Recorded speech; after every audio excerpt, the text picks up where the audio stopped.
Hello guys, Happy New Year, and I hope 2014 has been great for you so far. The video I'm about to make now is something that I've been thinking about making for quite a while now, probably at least a month. But I actually still haven't really got round to sitting down and making a plan for it and writing down what I actually want to say. So it's going to be a little bit off the cuff, and hopefully it'll all work out okay, and I'll remember to say everything I wanted to say and keep it somewhat coherent and on track. So I wanted to make a video on the Morrigan and my relationship with her. I haven't made this video before, I think primarily because my relationship with her is kind of complicated, and I haven't really been particularly clear up until now as to what that relationship really was or how it was really going to work.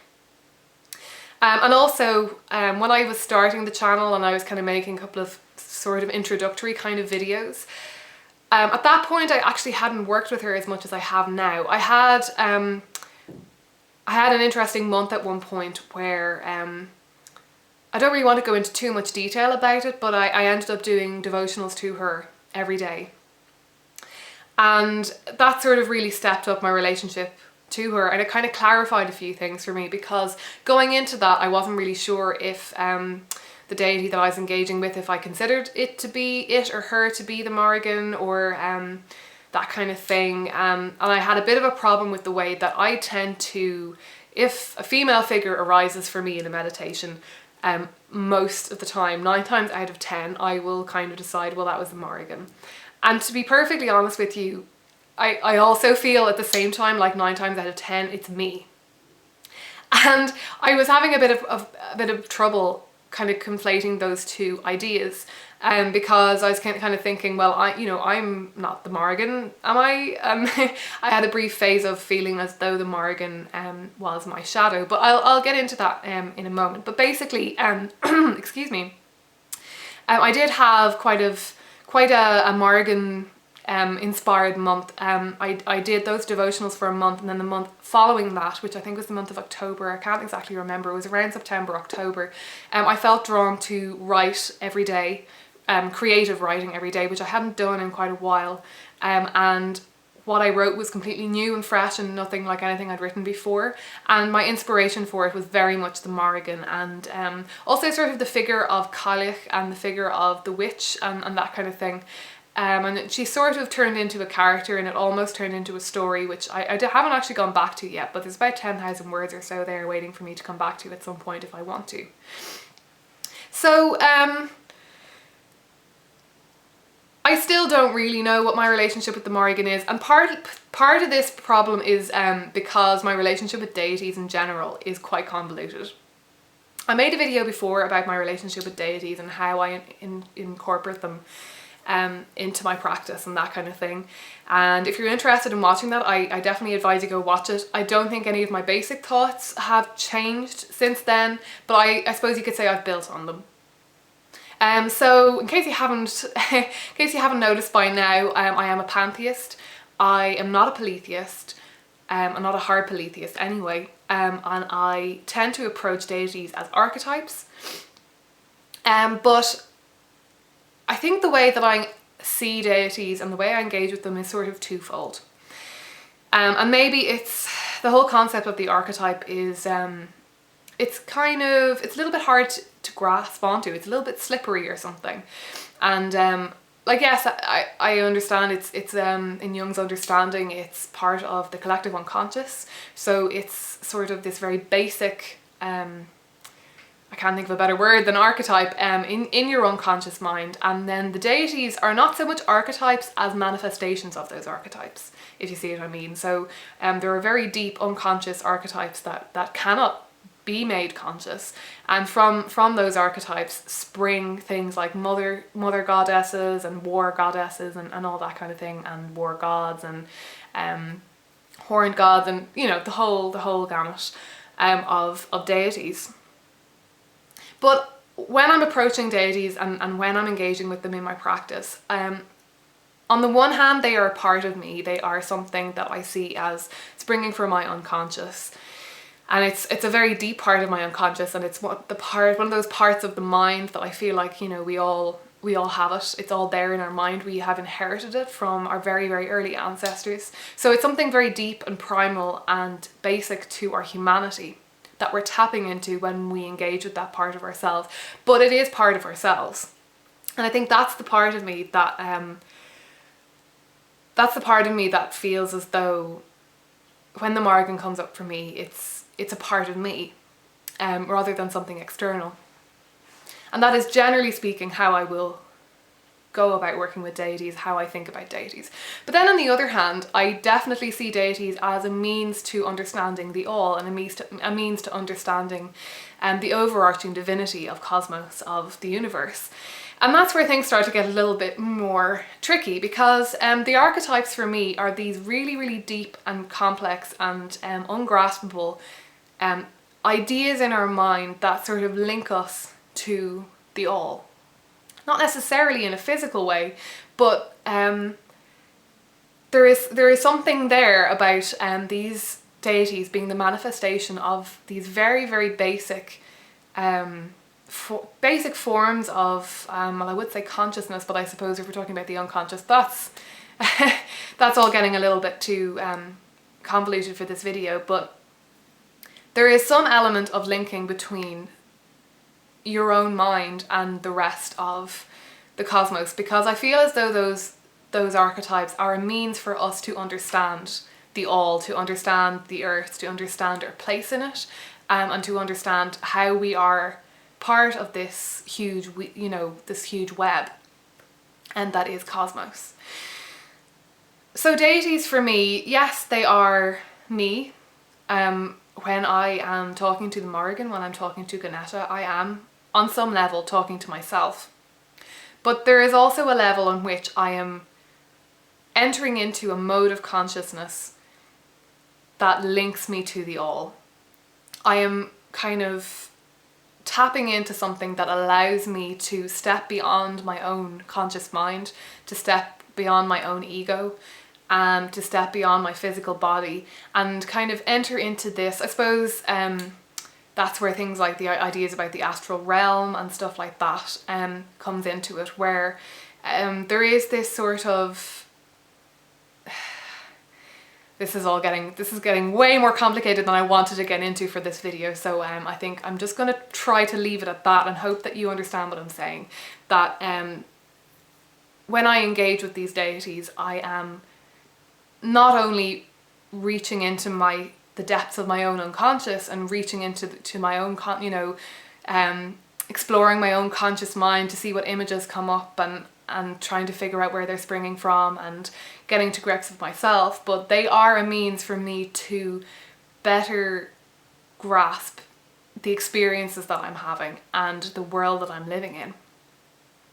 And very basic ideas like death and cycles of death and rebirth and all of that kind of thing. So springing from that, I had a realization. It was on the night that I did my solstice ritual, actually, and I tend to do my rituals the night before the day, in true Irish/Celtic style. So it was during my solstice ritual, I had this moment of realization. I had a couple of moments of realization. It was one of those really profound rituals where it just works, where it does what you really want ritual to do. But I basically had this sudden thought, and it might have been during the ritual or it might have been just after, but this thought came to me that deities are not necessarily just archetypes or just parts of ourselves or just metaphors for the cosmos or for bigger experiences and bigger things and things we can't understand.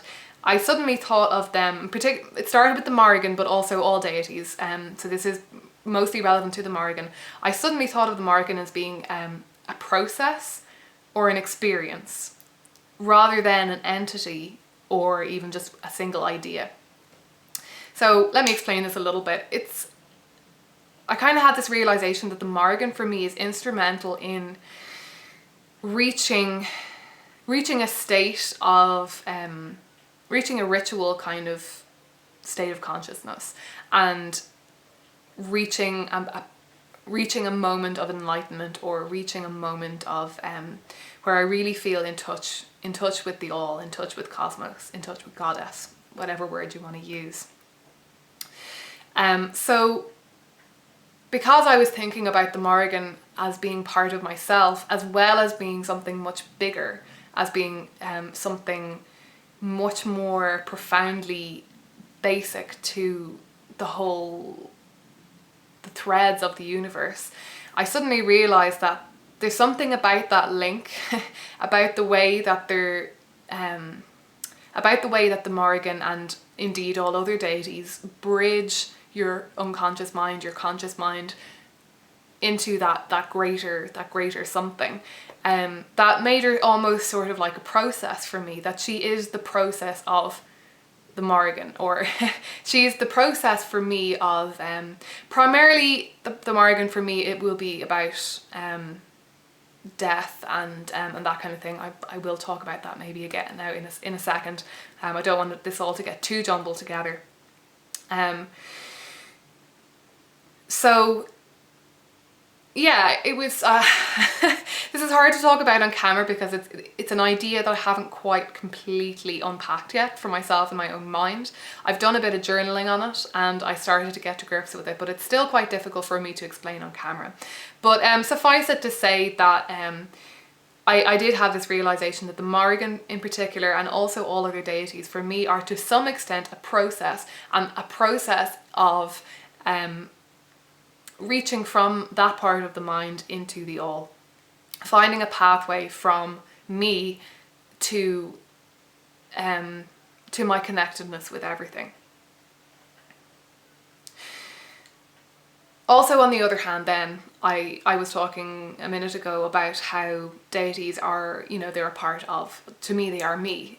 They are archetypes, they are in my unconscious mind, they're products of my unconscious mind, and they are the sort of metaphors and faces that my conscious mind puts on those unconscious archetypes. So the Morrigan to me is also me. And she looks, whenever I see a face, it tends to look quite like mine and that kind of thing. And I mentioned very briefly there a couple of minutes ago that for me, for a while, I was thinking about the Morrigan as maybe she was kind of like my shadow self. And I liked that for a while because there are a lot of aspects of the Morrigan that are, she's a very empowering deity. Extremely so. And there is something about her that epitomizes the acceptance of the shadow. She's all about war and death and strength and magic and power and just a really sort of she doesn't take any bullshit. She's incredibly empowered, and there is something about her that maybe she is definitely not my shadow, in that part of my shadow is that it is weak, or that it is not those things that I would like to be, empowered and so forth. But I suppose you could say that I realised that the connection with my shadow self that I was seeing there was the idea that she, like I say, epitomizes the acceptance of the shadow. The point that you would reach when you can fully embrace those shadow aspects of yourself and integrate them into yourself. Accept that sort of maybe less than ideal kind of aspects of yourself, maybe in a traditional sense. Again, this is kind of hard to put words on. But I had another kind of realization around the time of the solstice, or actually I think that was during the ritual itself, that more than anything, when it comes to the Morrigan as part of myself, the Morrigan is my personal power. She is the feeling that I have when I am in the seat of my power, and this all ties in to her being a process or an experience as well. She is that part of me that is completely and utterly plugged into that self-empowerment and that resolution to do and say and act in a way that is completely and utterly aligned with my deepest truth, my deepest beliefs, and exactly what I think and want, and without regard really for anything or anyone else. Obviously, my deepest my deepest instincts include compassion and love and that kind of thing. But you know what I mean, there is an element to which at the most basic root of your self-empowerment and your personal power, there is an extent to which it has to be selfish. It is the place where you put yourself first, where you are number one. And for me, that part of myself, that feeling, that is the Morrigan. So I'm not going to talk too much about kind of basic things about who the Morrigan is as a deity, usually for people, and her mythology and things like that, because you can very easily Google that kind of stuff. There's a lot of information out there. Unfortunately, there isn't a huge amount of mythology and texts to read because Irish mythology and that kind of thing, it is generally so scarce. We don't have a huge amount recorded, which from my very limited understanding of the whole thing, I understand to be because, first of all, very far back we didn't like to write things down. We like to have an oral tradition, and so things didn't survive. The monks, the early monks in sort of the, I don't even know which centuries, but let's say 13th on, complete guess, couldn't have been that early, maybe the 14th century on, or maybe it was the 13th century, I'm not sure, but Christian monks wrote down quite, a lot of that material, and anything that we do have pretty much came from them. But again, I think we lost a lot of that because there was a lot of raiding and burning, and things didn't exactly survive. So we don't have a huge amount of information on her. We don't have a huge amount of stories. We have bits and pieces of folklore that can, maybe be associated with her, and that kind of thing tends to be quite tenuous, and you can't be quite sure if it actually is the same goddess or the same figure, or it's harder to put to piece together than if you have actual written sources. But the written sources are pretty few and far between. So I would say that I'm familiar with anything that, well, with the main sources that are there anyway. And if you are interested in her, I would definitely suggest that you look her up. And like I say, there's not a huge amount of stuff. I do have a couple of books on her. I read one book that was kind of compiled. I don't have it to hand now, and I don't remember the name of it. But Guises of the Morrigan was the name of it, and it kind of compiles a lot of the tales, the tales that are actually written down, and also folklore. But what I don't like about that book is that it kind of, because there's so little information on the Morrigan, it draws a lot of information in from other places and from other goddesses, and is sort of stating that these goddesses are all the same, and that's not necessarily the case at all. Sure, it maybe they're connected, maybe they're not, talking about figures or goddesses or figures from other countries as well, particularly Scotland, and again, sure, maybe there's a connection, and maybe there isn't. But having said that, none of this is really a particularly big problem for me, because I am a hard polytheist, because I don't really believe that there is a kind of a human-like figure out there for me to tap into and be finding and be learning about. It's not like meeting a person for me. What's more important is for me figuring out what the Morrigan is to me, and discerning what experiences that I have are actually the Morrigan, deciding at what point I decide to say, well, no, that's a different experience, that's a different deity, because for me it's so fluid, and I have a very, the pantheistic view and everything. It's more experiential, I suppose. Obviously, I wouldn't be interested in using the name Morrigan or engaging with her in the first place unless I had read those tales and unless I knew those things about her. But it's it's kind of more open and more fluid for me, I suppose, and that definitely goes for all deities.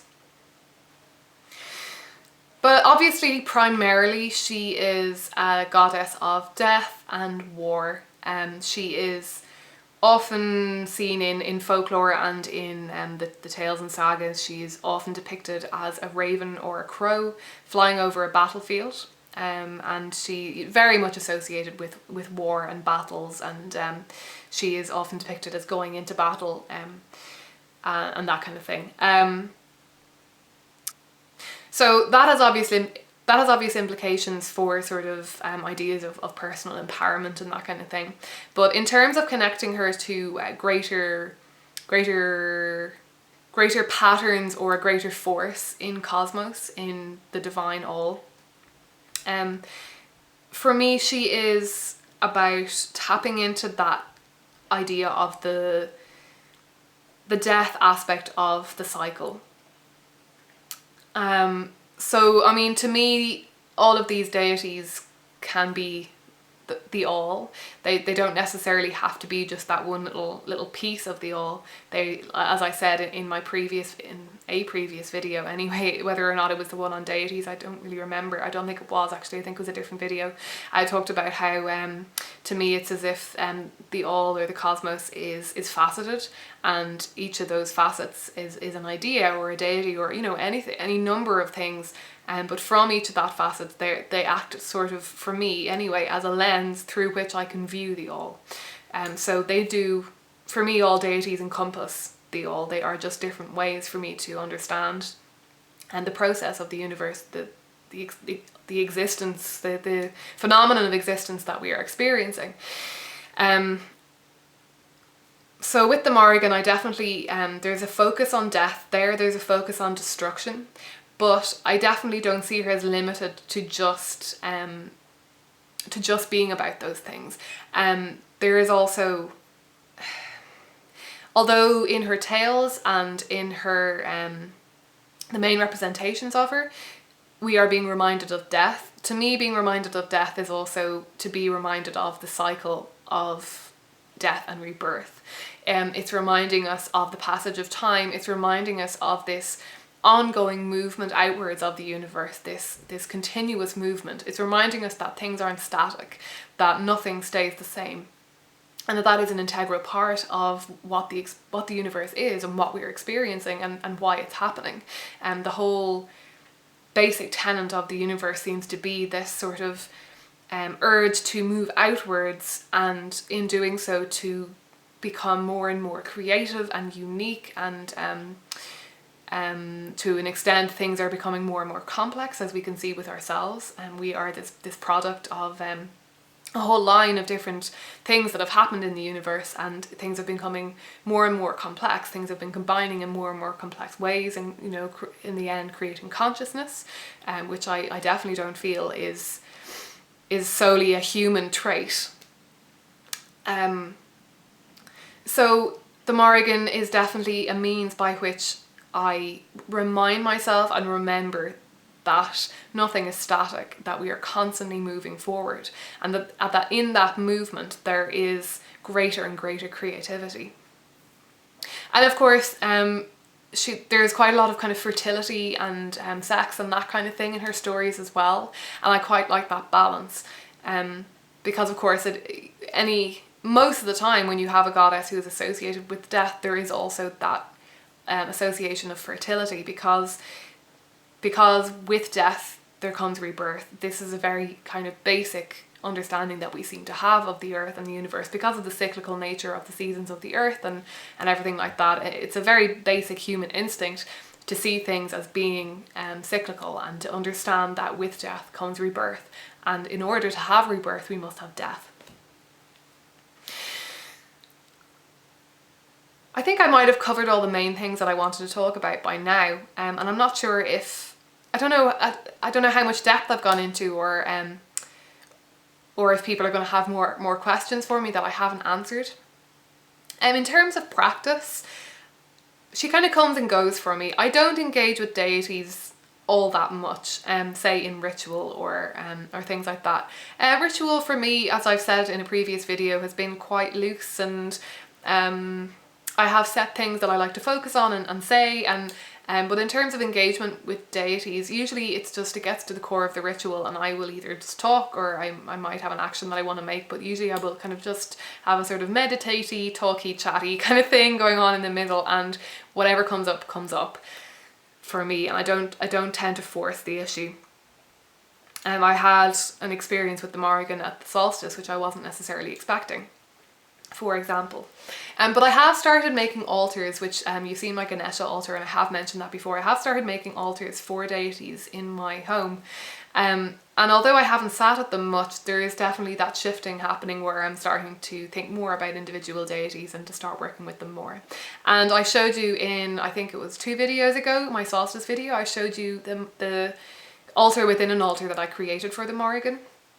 And very recently I have started sitting at that altar every morning, well, when I'm here, but I am in this flat probably 4 mornings a week, let's say.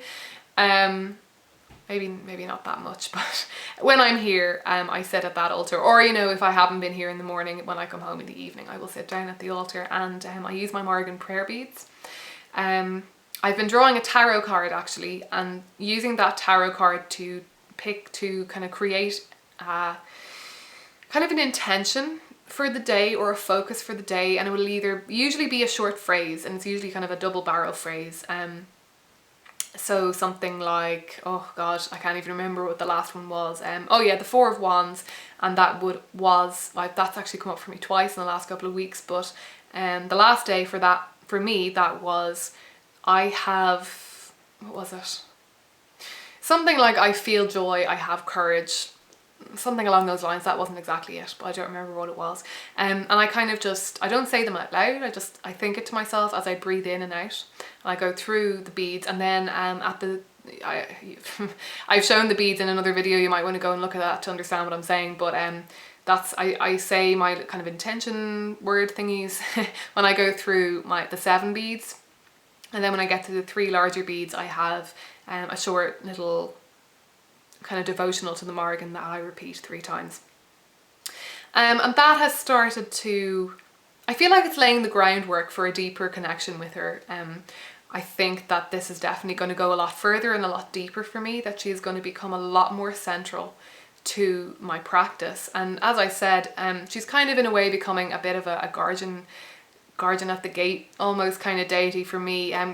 Ganesha previously felt like that for me, and that before I can really dig deep into the psyche, dig deep into my unconscious, and really get into that ritual state, I have to meet the Morrigan and say, you know, I'm ready for this, I'm committing to this, let's do it. Yeah, so I think I might leave it at that for the moment. I feel like I left out lots of stuff. It's kind of, like I said, a difficult kind of thing for me to talk about, because I'm still in the process of figuring out how all this is working for me. I'm still in the process of figuring out how I even believe that all this is working, and it's kind of complicated. It's the kind of thing that is hard to have a really clear idea in your mind of how the whole thing's working, because the whole point of spirituality a lot of the time, and the whole point of like divinity and that kind of thing, is that we don't understand. So yeah, I'm just trying to trust myself with it at the moment, and go with what feels right.